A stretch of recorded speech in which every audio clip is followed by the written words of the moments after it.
is Genesis Williams. Thank you for coming to the City on the Move's Alzheimer's and Dementia Awareness. Today's presentation will be brought to you by Ms. Carolyn Torrance, the Education and Outreach Director of Alzheimer's Arkansas. Ms. Torrance has worked with aging adults in various capacities, including as a community education specialist at Inspiration, an intense outpatient program for seniors. She received a master's in education with an emphasis on adults and a Bachelor of Social Work from the University of Arkansas. She enjoys working with adults and understands the beauty and challenges of aging. Ms. Torrance loves life and is always looking for the humor in it. In her free time, she enjoys spending time with family and friends. Her simple bucket list item is to laugh until her stomach hurts. Her big bucket list item is to see the northern lights. Please help me welcome Ms. Carolyn Torrance. Oh, she sounds so interesting. Good morning, everyone. So I'm a little nervous.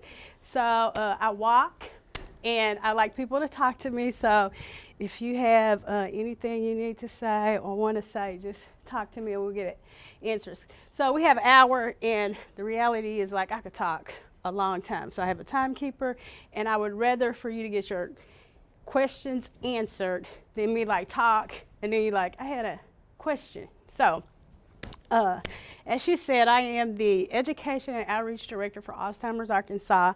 And for me, I found for the city of Little Rock, this is like a secret that a lot of people do not know about. And I hate when I meet someone and they tell me that their family member had Alzheimer's or dementia and they knew nothing about our services.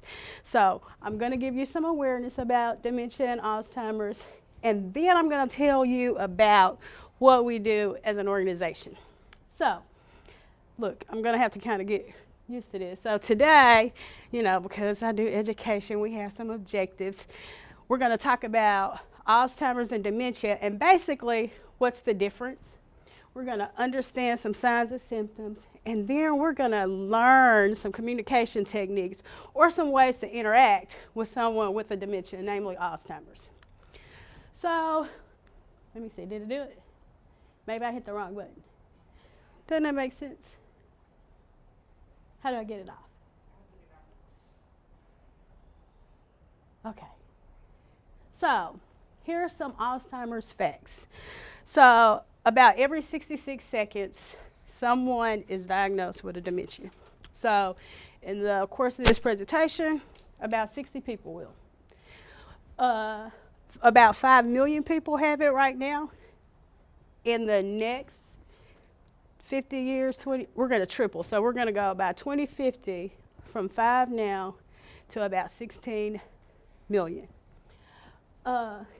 What's important to us, really, sometimes we're like, okay, I don't have Alzheimer's. I don't know anybody that has Alzheimer's, but we become caregivers. So about 15 million adult family caregivers that work part-time, full-time jobs, have children, and are caregivers. And look at the value of service. So if someone had to pay a caregiver, we pay more out. We provide more services as caregivers than Medicaid paid out.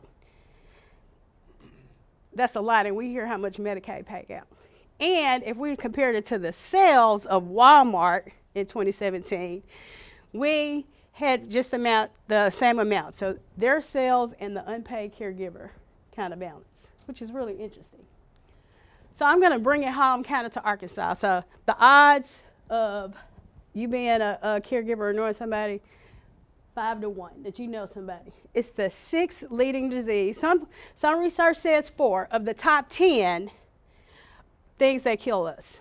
Now, here's the interesting fact about that.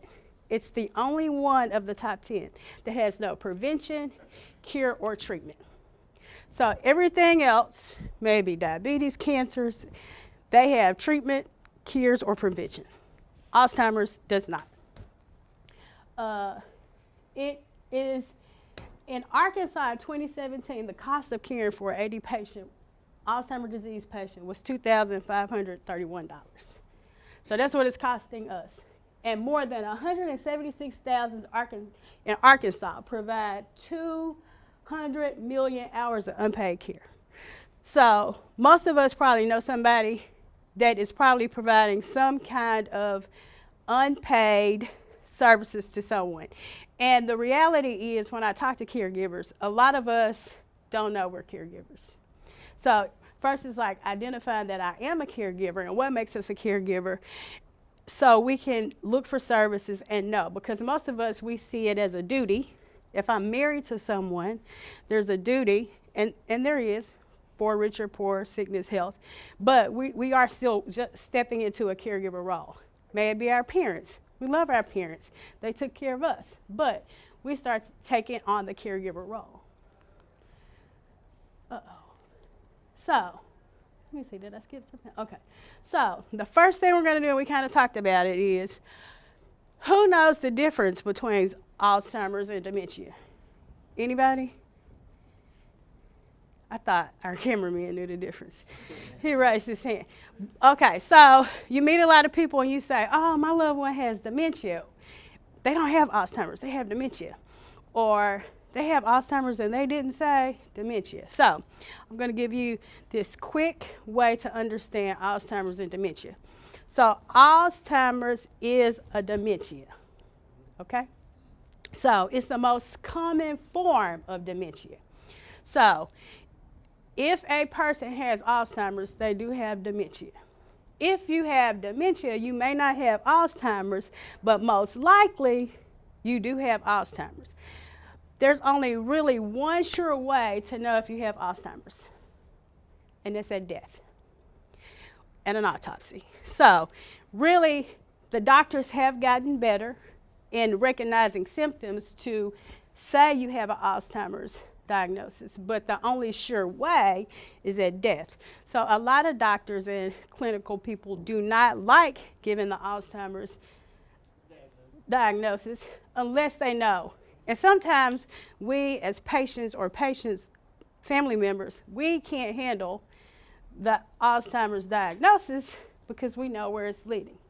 So if you had a fruit bowl, if I said I had a fruit, the first thing you think is, what kind of fruit? So that's how you kind of think of Alzheimer's and dementia. If I say I have a dementia or somebody has a dementia, your next question should be, what kind? So that makes sense. So how do you get a diagnosis of dementia? You have to have two cognitive impairments, one of them being memory loss. So is it reasoning? Is it logic? Is something to do with your brain? So if you only have one cognitive impairment, you're not going to get a diagnosis of dementia. The doctor is going to have to see two. So when he sees two, then you can have a dementia diagnosis. Even though he may not know particularly which dementia it is, you can get a diagnosis because there's over 155 types of dementias. I probably know about 3, 4, maybe. If you probably held me hostage, I could come up with 5. But there's a lot of different types, and they all are impairments to your brain. So are those all different types? Bring out those symptoms there, or is it a variety of different? So it's a variety of different cognitive symptoms, but usually with dementia, the number one thing is your ability to think in some type of way. So each one looks different. And the way medical diagnosis happens, there's one called Lewy body, right? And Lewy body, you kind of get that diagnosis because you have holes. Alzheimer's, you have plaques and tangles. But one of the differences is with Lewy body, they become really, really aggressive and violent and have what we would say, oh, somebody sleepwalking, and they're violent sleepwalking. They don't know what they're doing. They're asleep and they could choke somebody, they're having violent episodes in their sleep. They look awake, but they're asleep. So one specific symptom could give you a different diagnosis of dementia. Yes, ma'am. Now, is Parkinson's a type of dementia, or is that something? So Parkinson's has a dementia component. So I do work with some Parkinson's, and you know, they start off with the tremors and the gait walk, but for a lot of Parkinson's patients, because it is cognitive, they later develop a dementia. So as the disease progresses, they develop dementia. So those are some of the things: memory loss, the inability to think, reason, and logic are probably the hardest things for caregivers. Those symptoms are hardest for caregivers to deal with in those signs and symptoms. So we talked about that. The other thing about dementia is it cannot be fixed. Really, it's a syndrome, it's not a disease. And really what you're saying is the brain is dying. So for the most part, and for the sadness part of the disease, it's saying that your brain is failing.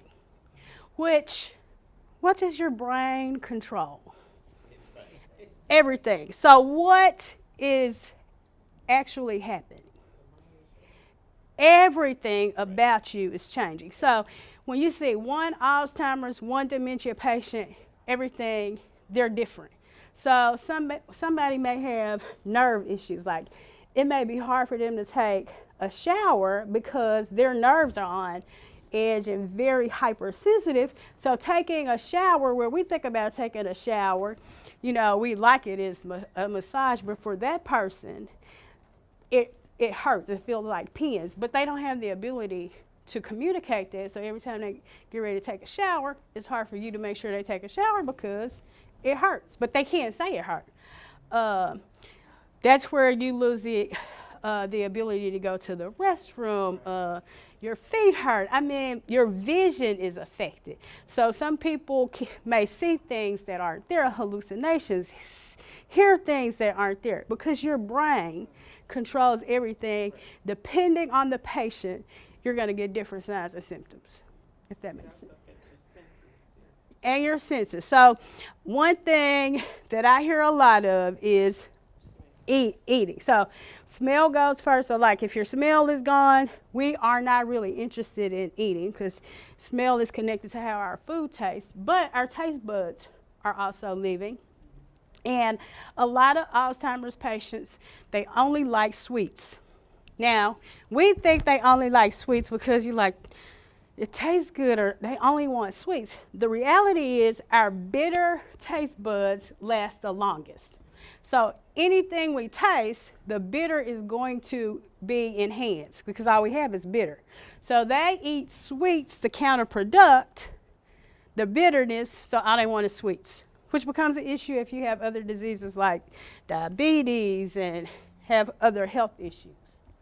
So let's look at a brain. Now, as you can see, a normal brain, the red, the activity is full. Mild cognitive impairment, that's usually that one symptom. If your loved one goes to a doctor or psychiatrist and they say, okay, you have mild cognitive impairment, they have that one sign, that one symptom. Not enough to get a dementia of 2, so they have the 1. And then the Alzheimer's disease. You see the whole. And here's an actual brain. So you can kind of see where it's losing its plumpness. Holes are happening.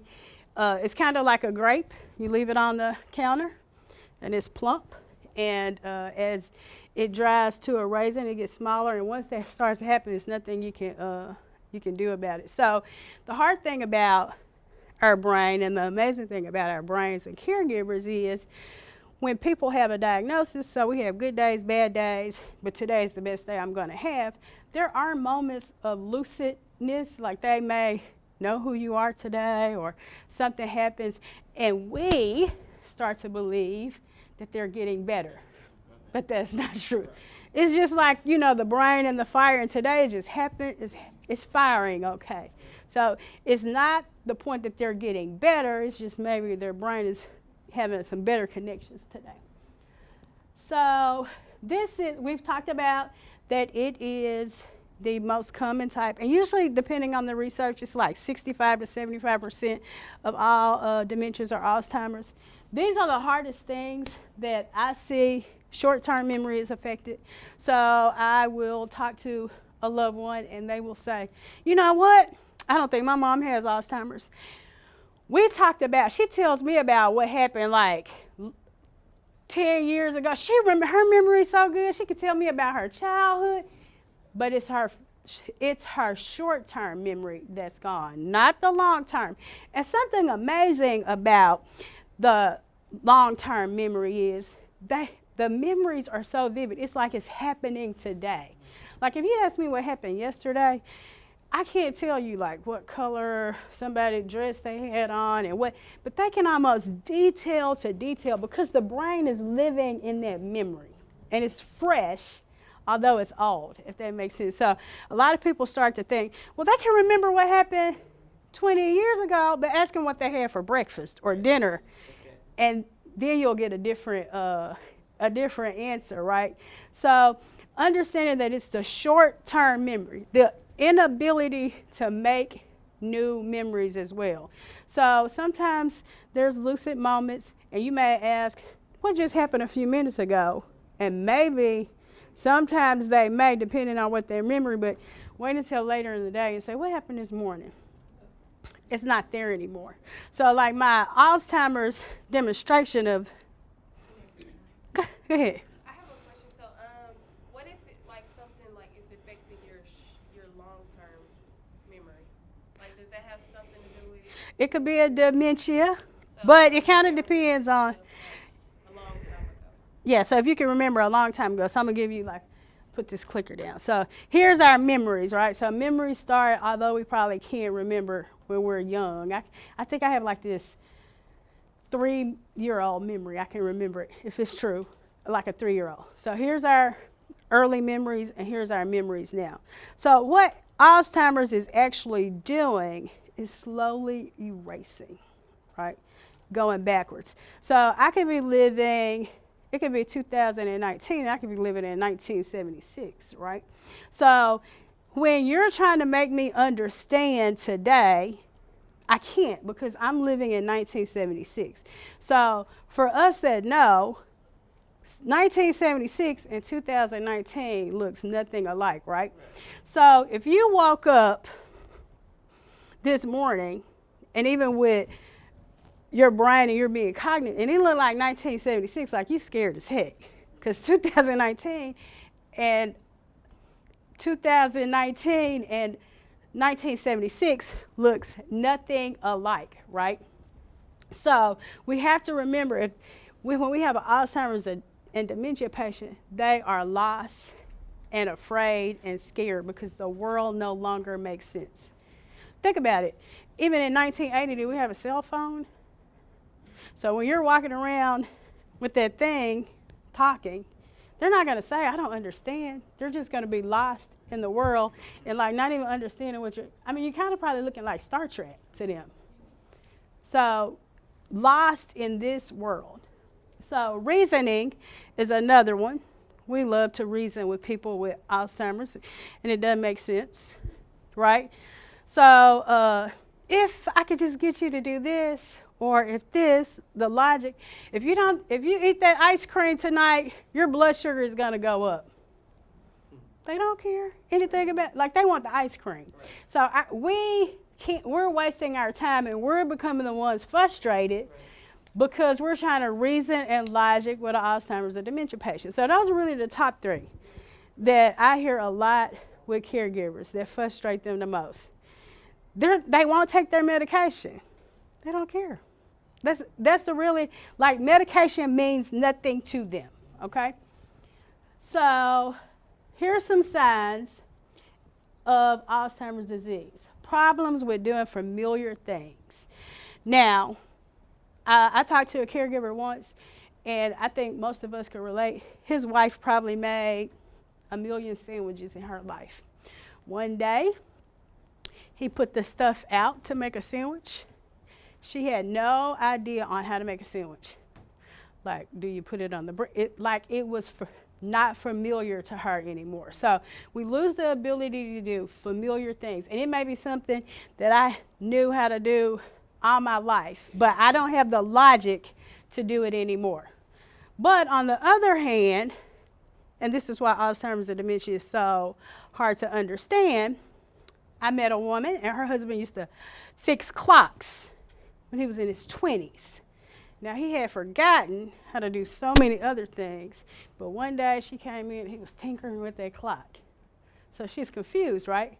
How could he forget how to do this, but he knows how to do this? But where was his brain in his 20s? So that's quite common.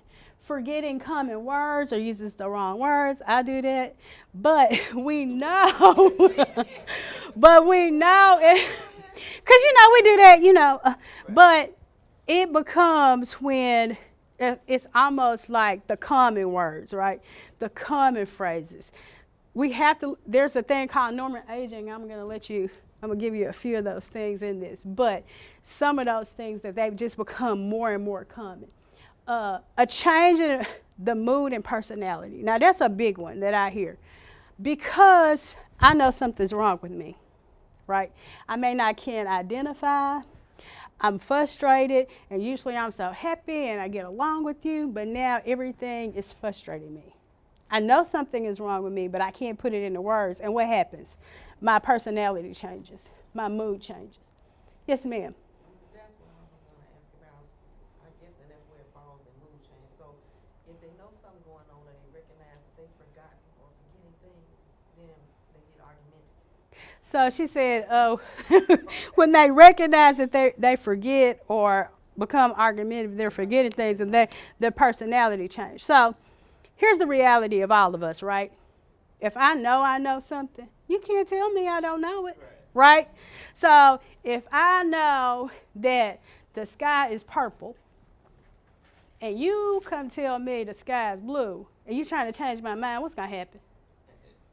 I'm going to be mad at you and we're about to have a confrontation because you can't change my mind. Right.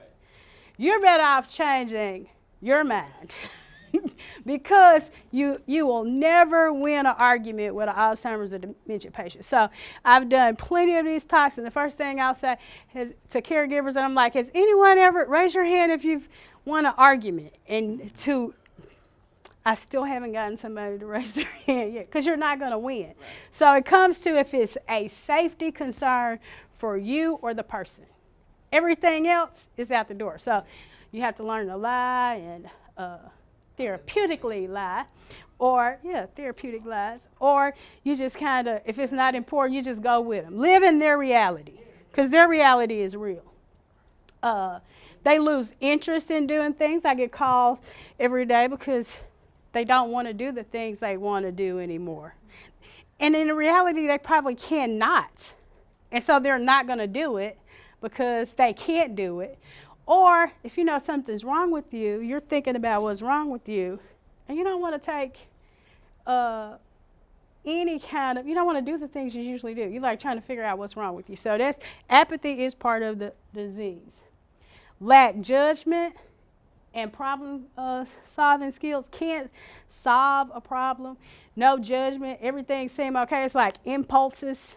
They have no impulse control anymore. So I've worked in mental health, and I like when people curse and stuff. It's like one of my favorite things. So your patient is going to curse, say bad words. Even your mom that was a Sunday school teacher that never said a bad word in her life, she is going to start using them. And sometimes that impulse control, and it's sad, they're going to say things that you never even thought that they knew. But we know those things. We just don't, our impulse is there not to use them. So this is one part of this disease that I have not been able to grab your. It's like before they pass away, eventually they do, but before they get to the stage of the end, they were real good people, real good, before they got to the bad part. Okay. But then right before, in like the last 2-3 years, they become chronic cussers. Oh yes, that's the good part. Yeah. They become chronic. That's the good part. I mean, I've known this person for years. They get a chair. I don't get that. You don't get it.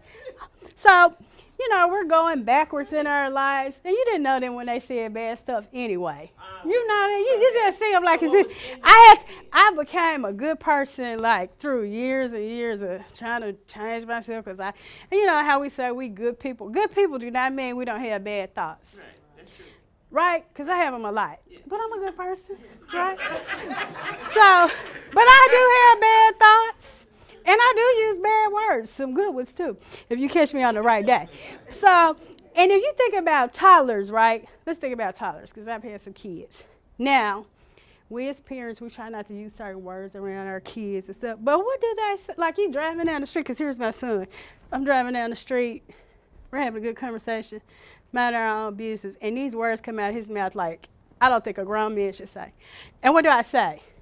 Where do you get that? But at 3, he knew these words, right? Yeah, they come from somewhere. Yeah, they learn them because they're good. We know, we pick up the bad stuff first anyway. So how long have those bad words been? We know not to use them because our parents, right? And curse words, inappropriate words, sometimes we have to kind of think of it like this. So what does an inappropriate word mean? It's really emotion, right? So when our words are lessened, our lips, like our words, our vocabulary gets smaller, sometimes that's all we have, right? And, I mean, it is maybe it was just, this is how the person really was, the real them shows up on the other end. Ooh, maybe. I mean, that's what I'm saying. But if it is that bad? Like, before they pass away, you get the real them. Like, I'm going to tell you how I really feel about you. Before I go to heaven, I'm going to get all this stuff out, how I feel about you, so I can get to heaven. No, but the reality is our impulse control is gone. And, I would love to say that none of us have bad thoughts, and we don't know bad words or inappropriate words. But I think we know them all, even if you don't use them. Because if you didn't, you couldn't identify them when I said it. Because if I said one of my favorite words, well, even if you don't use it, you're going to be like, she said something inappropriate. How did you know? Because you know them, right? Okay. So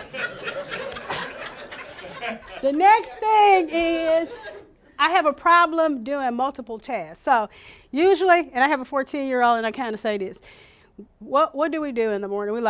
Or we're talking to someone, we're like, go to the bathroom, brush your teeth, comb your hair, and you just lost me. When I tell my 14-year-old to do this, this, and this, one of them getting done, and he forgot about the rest of them. So a person with Alzheimer dementia, they're the same way. You have to give them steps, one step at a time. So even when you kind of think about some simple steps, if I say go brush your teeth, or if I say brush your teeth, do I expect it to always get done? But most of us do. Because how many steps in brushing your teeth? Nope. See, 1, 2. See, number 1, I have to know where the bathroom is if I'm sitting here. And even when you take me in the bathroom and you say brush your teeth, and there's a brush, a hair comb, a toothbrush, like, do I know what all those things are for? Maybe not. So then I get a hairbrush, and maybe I try to brush my teeth, and then maybe I don't put something, like I get everything confused. So one step at a time. So you may have to hand them the toothbrush, put it on there, and even guide them to their teeth. So everything has steps. The most simplest things have steps, and we have to remember that. We frequently lose things. So I'm that person right there. But that's normal aging at some point. But here's, like, my coworker has my keys right now, because I lose my keys all the time. Because I don't focus and I'll lay them around. And then I'm like, where are my keys? Because for some reason they're important, but they're not important to me. So I lose my keys. But here's the thing about forgetting things. Can I remember what I lost, or can I remember what I forgot? Does that make sense? So here's a good way. Not too long ago, a girl from my neighborhood, we were talking about something, and she was like, the street you grew up on, something happened over there. The street you grew up on. I lived there like 25 years. My parents lived there longer than I know the street. But guess what? I couldn't remember it for anything. I'm like, if you had been like, my life, I couldn't remember. So, but I could remember I forgot my address. Do that make sense? So I'm trying to remember. Our brains are complex computers, and it's just like our computer at work, and it has that little circle thing. Well, And our brain is doing this. but when that happens, that you, I assume that Alzheimer's diseases can happen. I mean, you don't necessarily have to be an old person. No. First thing. Yeah, you don't. We'll And get then- back to that. But when you experience what you were discussing right then, when do you begin to think that that's a problem? Okay, so number one, there's a lot of stuff that he said, when does Alzheimer's kind of happen, take place? And then when you start having problem with like forgetting things, when does that become a problem? So this is really complex. So probably when it comes to Alzheimer's and dementia. So for the most part, we hear in research that you can have your first symptoms 20 years before you're diagnosed. Right? So something happens to a person and they may not even say anything about it. With Parkinson's and Alzheimer's, I hear people start to lose their sense of smell. So that's one of the first things, like they don't smell like they used to or can't smell. So that could be one of the symptoms. And guess what? You can live with that. And you're not going to go to the doctor and say, I can't smell anymore. For the most part, you kind of like something wrong and you keep that to yourself. And then sometimes people, they're one of the first signs, and it may not happen every day, but it may happen often enough where it's like, I was going to work and I felt lost. Like I looked around, you know, your work building, you look around and you were literally lost in that place. So those are some symptoms that could happen 20 years before, but that's not happening every day, every month, even every year. It's just like you get that sudden, I'm lost. But when it comes to when, the sad thing is I've met people in their late 40s that have gotten, diagnosis with Alzheimer's. For the most part, if you're 85 years old, you have half a chance of having Alzheimer's at 85. So it's not a normal part of aging. However, at about 85 years old, that's when people kind of see the onset where you're diagnosable, where people kind of see the diagnosis. But it's this continuum to the youngest to the oldest, and it's not a normal part of aging. You should not expect to get Alzheimer's. Good. You should not. Yes. Is it hereditary? Anything that says hereditary? So research says, of course, people, it's a familiar family disease. Like if your parent has it, then you can't, it's a chance you can. But I hear research says, but it's a very small chance. Just because your parents had it does not mean you will have it. I've met family members where I met a lady, her mother had the disease or has the disease, and her daughter has it. But nobody in her brothers and sisters do not have it. And there are a lot of components, and that's why we don't have any prevention, treatment, or cure, because we really don't know, like, how to start. Like, I meet people and nobody in their family has Alzheimer's. Like, they can't identify a person. However, then you have people that have it in their family, and some people get it and some people don't. But it's a very small chance of getting it based on genetics. Yes, ma'am. Hi, do you know about the 23andMe DNA testing? I know a little bit about it. Okay, well, I took a test earlier this year, and I actually had the health pad on, and it said that I tested for one variant of late onset Alzheimer's disease developing after 65, and my grandma right now has dementia. That's why I'm here to learn more Oh. about it. So, you said it's not necessarily genetic, but I was just wondering, like, what I should do with this information. So I'm not a clinician, I'm not a doctor or a nurse, and you have to find like what you need, like for you to be okay. So I guess the number one thing is that one thing we just talked about is there's really no sound prevention, cure, or treatment. So for me, I don't want to know. Because if it's nothing I can do about it. Now, if I had a component for diabetes, I'm like, I'm going to change my eating habits, and I'm going to go out and get some exercise, and I know I can stop that. And I'm not saying, because that's a whole nother talk. That's why I said I could talk forever about some risks, some things we could do to reduce, but there is nothing per se that you can do other than plan. And when I say plan, there are some things that you can do financially and to take care of yourself to make sure that if it happens to you, that you are better equipped for someone to take care of you, if that makes sense. So that we repeat questions and have the same conversation. So it's really kind of like that 3-year-old that keep asking you the same question over and over. But they kind of want to know. They have the same question. When are we leaving, or when am I going home? And it's really nothing you can do to stop it. There's some tricks and skills you can try because you know what they're going to ask. Maybe you ask them before they ask you, and then get them to talk about it because you know what they're about to ask, right? So there's some tricks to the trade. However, there's nothing you can do to stop that, right? Now, I love to talk about driving, and that's a whole nother conversation. And I get caregivers, and they'll call and say, well, the doctors say they shouldn't be driving, but they haven't had any issues. They know how to drive, and they're not going to give up their keys. So it depends on, I met a lady, she started driving when she was 14. So let's think about our memories and our skills. She has a long time probably to forget the skill, right? Like she's going to know, you get in the car, you adjust your mirrors, she's going to know those things. But what's the problem with driving? Lost. We always think about lost. But what about our response times?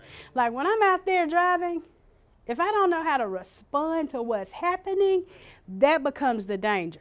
And if you live in Little Rock or anywhere, every time I go down 630, like the exit has changed, right? Like I get confused. I'm trying to get off at one. I'm trying to read the signs. I'm like, what? I'm using my favorite words because I don't know what to do next. But I know if I get off, if I miss it, I know what I'm going to do. But if I had Alzheimer's, I'm trying to get off on this exit, it's closed. I may still try to go through it, or I don't understand. And if I get off on the wrong, so we know 630 has expanded, right? What if my memory's somewhere and they don't know anything about like the expansion? So it's really about not even just getting lost all the time, but response times. So that's what we have to remember, because they may have the skill to drive because they started driving at 14 and they know how to drive, but their response time and getting lost becomes the issue, right? And this is what I always say. Would you get in a car with them? And I've never heard somebody say, yeah. So if you don't want to get in a car with them, do you want them on the road with you? Come on now. So we talked about getting lost in familiar locations, but this is the reality about familiar locations. So I talked to a caregiver. She was taking care of her dad, and he had lived in the house for 40-some years. And one day, he just started saying, can I go to the bathroom? So she was like confused. So she was like, yeah, you can go to the bathroom. He just kind of sit there. And he didn't know where the bathroom was anymore. So if you think about your bedroom, because I think about mine, I have like 2 closets, the bathroom, and the door to get out. Now, if they're all closed and I'm lost in a familiar place, which one is the bathroom? I don't know. So you can get lost where you are. It doesn't matter how long you've been there. So that's a familiar place, and you can be lost and not know what's going on. So here are some psychological things. These, of course, my favorite things. I hate to say that. Not that I like, but I like behavioral stuff. So boredom and loss, to me, that's the saddest one. But sometimes I ask caregivers, is the boredom bothering you or is it bothering them? Because sometimes boredom, they're not saying I'm bored, I have nothing to do. You're like, they're sitting on the couch doing nothing. So who's complaining? You or them, right? So if it's not bothering them, those are one of those things we have to get adjusted to. Agitation, really, really, just the small things set them off. They don't know where they are. They don't understand things. And we're trying to correct them and tell them they don't know what they're talking about. Or that's not how it is. So agitation, anxiety and depression, lack of impulses. So this is my favorite part too. So there's some things that we do. So with caregivers, we have to understand that we are sexual beings. So a lot of times that becomes an issue because we like to act out sexually. And if I think I'm 20, right, and I got a caregiver and he coming in and I'm like, ooh, I like him. I don't know I'm 99. He knows I'm 99. I'm thinking I'm 20 and I'm thinking I like him.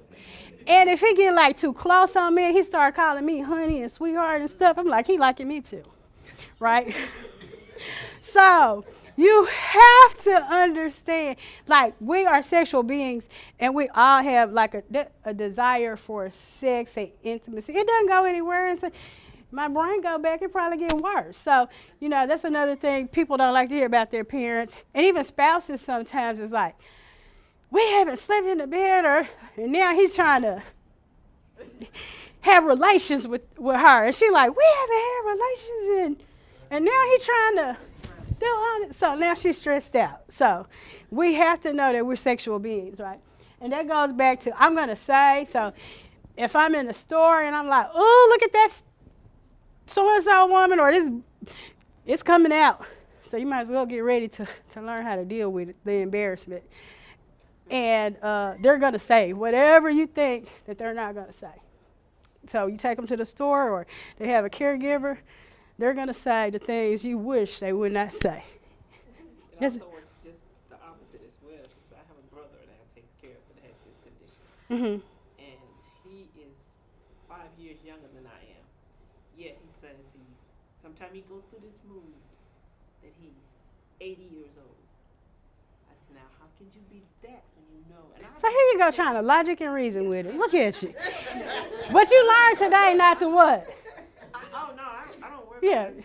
Sometimes I work with him, go along with him. Go along. Say, you know, Go along. It must be wonderful to be 80. It's a wonderful. How you 80? So, and then they'll talk about our siblings. He knows their ages. But then he said, and then he quit. He'll stop. Because When I then bring that. Because they're not making sense to him But anymore. then he turn around and say, y'all got it wrong. Y'all do. Y'all got it wrong because you got to be in my reality, right? So we have to, laugh it off, find the humor, okay? And because y'all, remember this, as a caregiver, you're always wrong. And once you accept the fact that you don't know what you're doing, what you're talking about, then you will be a better caregiver. That's the reality. You will be better. Live in their reality. Euphoria, so sometimes people are really happy, and it doesn't happen a lot, but it can happen. There are some people like they are just so happy. And you're smiling because sometimes just being so happy is not really, we don't like it all the time. Have you ever met somebody like, oh, she always happy? Gets on your nerves. So you like, here I am stressing about taking care of them, and they always happy. They use the bathroom on themselves, and they happy about that, but I got to be the one to clean it. So like seriously, it could become an issue. So it's about us, right? Sleep disturbances. Number one, they probably don't need as much sleep as they used to. It affects your whole brain. So what? Your internal clock is off. So maybe I like to stay up all night and you like trying to sleep to go to work, but I don't care anything about you needing sleep because I need to be up, right? And the other thing is we have energy. So if I was a toddler, which, at work, usually, this is the crazy thing, when I get tired, that's when I get like hyper. So usually about 3-something at work, I start making my moves. I shouldn't be saying this, but like I go to people's offices and I start bothering them and like have to go talk.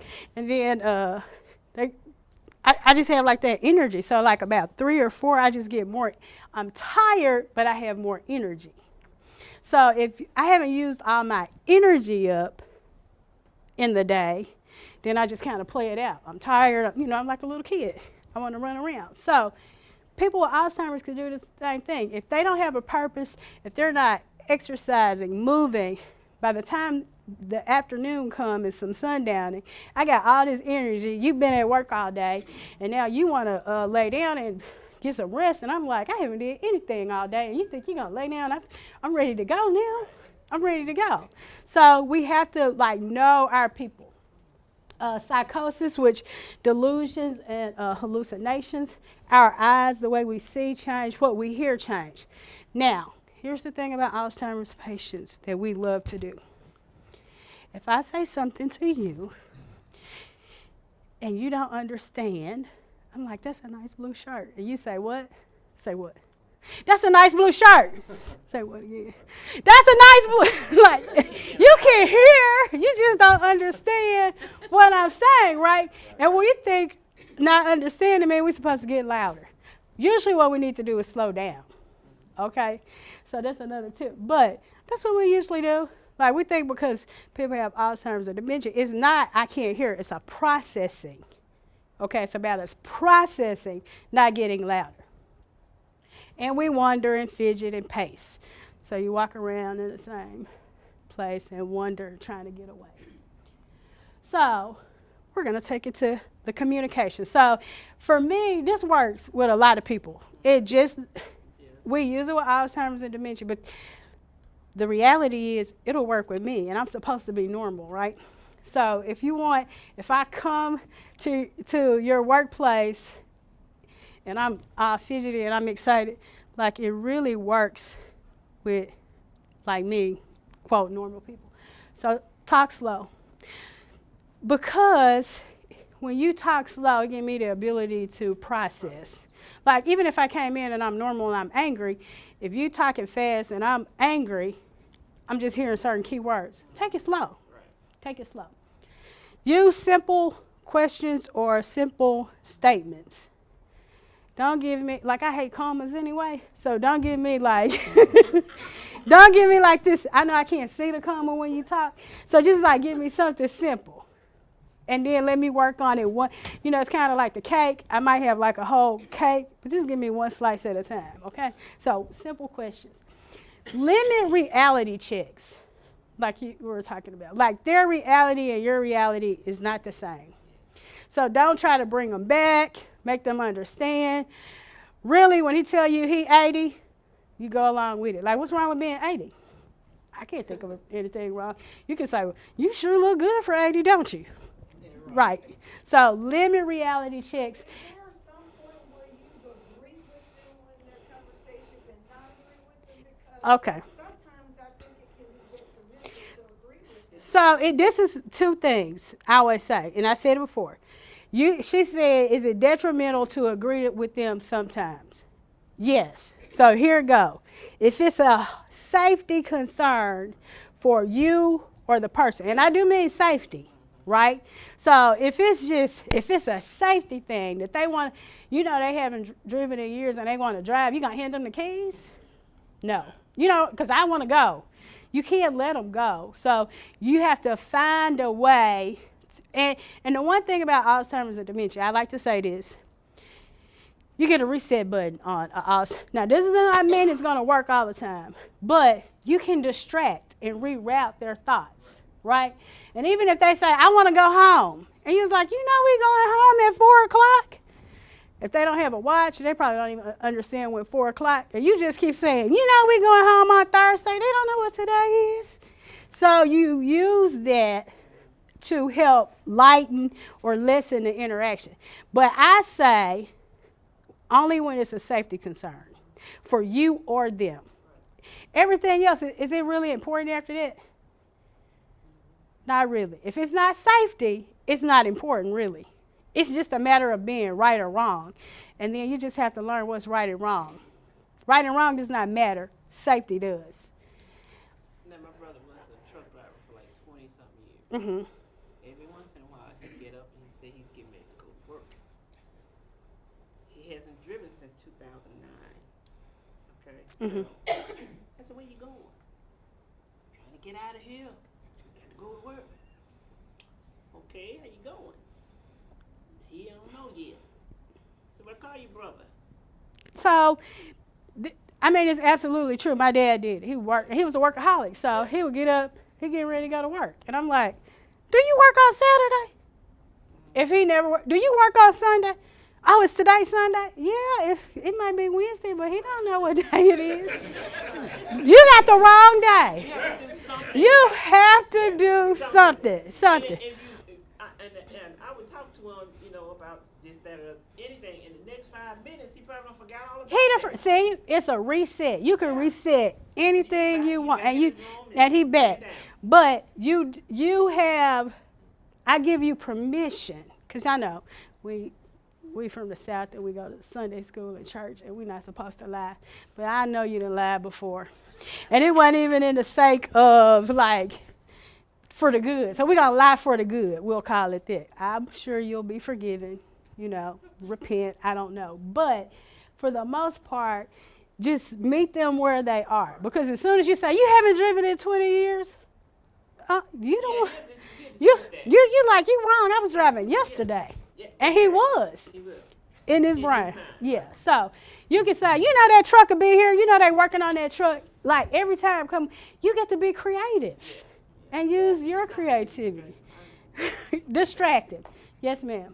So on this reality check, do you go more, if you're going to lie, you lie on the positive side? Like my dad always wanted to know if his mom's alive, which she's not.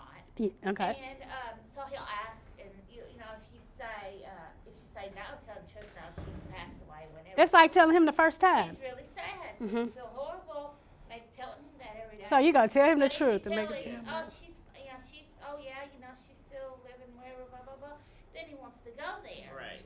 And then you even go so far as to kind of drive, thinking they'll forget on the way, but then they don't.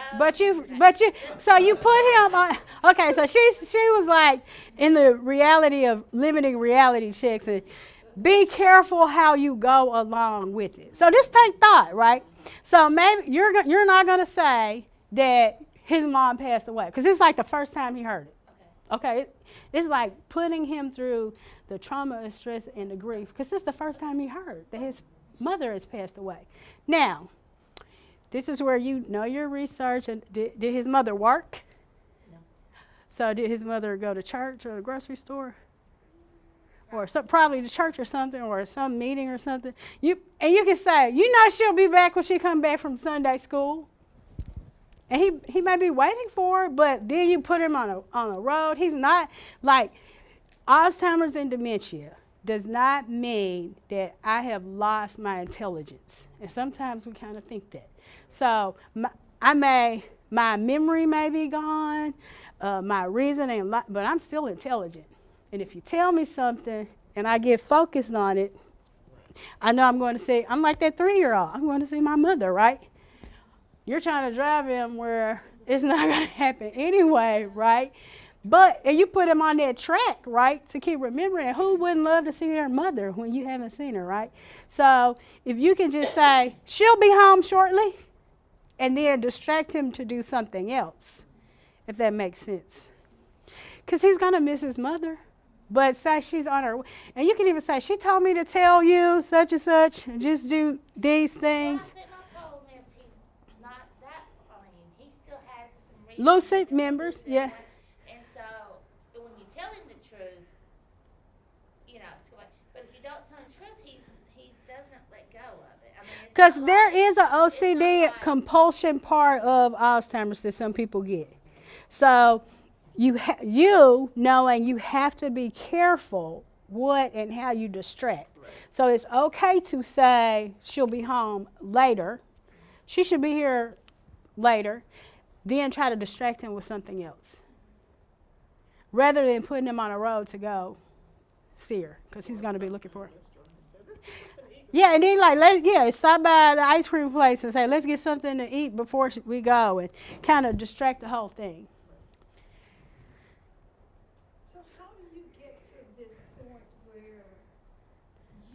Because my mother was going through these signs where, I think my sister's taking my paranoid. Or she's diluting my Mary Kay, and then we're like, no, she's not doing it, and then it goes from that to, I think they're coming in, going in my refrigerator. So something in my food. So we talked about, she's talking about hallucinations and delusions and things, and they're really sometimes harder to manage, right? And they're hard to manage. However, you're not, the thing is, when you say no, she's not, sometimes it's like, do you think she really doing that? What you think she doing? Make her talk about it. Instead of saying, no, she not, because as soon as you say no, she not, what happens? She's defensive and agitated. But if you say, what you think she doing? It's elevating, so we don't really know what to do. And I took her to the longevity. She got tested there. They said there's nothing wrong with her. And then I take her to her doctor, and I was like, we're thinking it's early sign of dementia because based upon other people, that's what it is. Then his PCP's like, oh, she's functional, so there's nothing wrong with her. But she's been in her house for 40 years, and all of a sudden, there's somebody living in her attic. I know somebody's in my attic. Mom, you don't even have an attic. But and here's the conflicted thing about that is it is sometimes hard to get a diagnosis. And if you think about a PCP, and I love my PCP, right? But at the same time, what's a PCP? General, right? So you're asking specialized question from a general. Well, we didn't know where to take I know. her. I understand what you're saying. We didn't know where to take her, so we were hoping that he could recommend somewhere. And his thing is, well, she's functional, just. Because remember what I said in the beginning? She said she functional. What did I say in the beginning about Alzheimer's? There's no what? Treatment? No cure, prevention. So even if he told you, okay, she has Alzheimer's, so sometimes it becomes the diagnosis, and we feel better. So he give you the diagnosis. What's going to change? Only thing is going to change is the way you what? The way you look at it and the way you deal with it. Because then the disease does not become about her, it becomes about how you respond to her. But not just the medication. There's one medication per se, like they usually give Aricept or some form. That's why I'm here today. That becomes detrimental. Okay, so I'm gonna have to tell you. So I'm almost time, but see, that's why I'm here. But they do have like a medication, Aricept, and some other forms of it, and they can give it to you at a certain point in your disease, and it's supposed to slow it down. But one day it stops working. Okay, so I'm gonna tell you about Alzheimer's Arkansas, so I can get off, and then if we have some other conversation, we could talk about it later. So at Alzheimer's Arkansas, we are a nonprofit organization, and we are here to care for the caregiver. We provide educational resources and support to caregivers. So we know that over a certain age, and when you're like, depending on the research, if you're like 70 to 85-year-old and you're a caregiver, you'll die before the person that has the disease because you're stressed. And because you're not taking care of yourself, you're taking care of them. So we have grants for respite care, meaning I know sometimes people don't know what respite means, but it's really like rest for you, right? So we provide grants. If you live in the 6 6 central counties, we can provide a $500 grant to you so you can pay for respite care. We have a FAP grant, which we call a family assisted grant. It is specifically for dementia. And that's the money we receive when we're out begging and having fundraisers and just people donors send money in. It's a $350 grant that you can use it for respite care, but you can also use it for small medical needs, anything you could think of. For the most part, some things need our approval, but a $350 grant to help care for them. And we also have a 24-hour hotline. If you have questions, if you want to talk to me, if you want me to come to your house, meet you for coffee, we will talk about it and try to figure out how we can get you on a plan to help provide services to your loved ones. What else we do, Matt? I think, so that's the bulk of it. I do have brochures and my card, and we have a small office of 6, and we service the whole state, okay? So if you need us, I'll talk to you afterwards